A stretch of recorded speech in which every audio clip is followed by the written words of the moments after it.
Today, I'll be showing you how to create a custom photo calendar using Printique's Calendar Designer.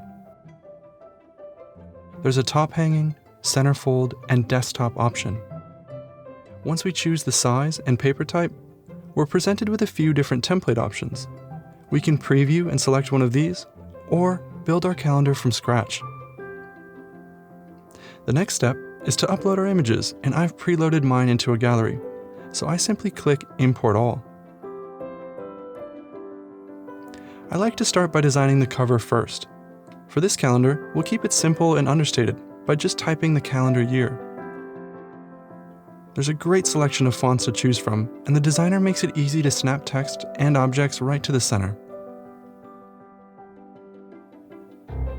For this design, we'll go full bleed with everything, which means that the images will stand alone and cover the entire page.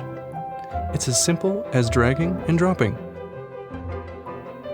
We can add custom events to important dates like birthdays, holidays, and trips. This makes the Printique calendar a wonderful, unique gift.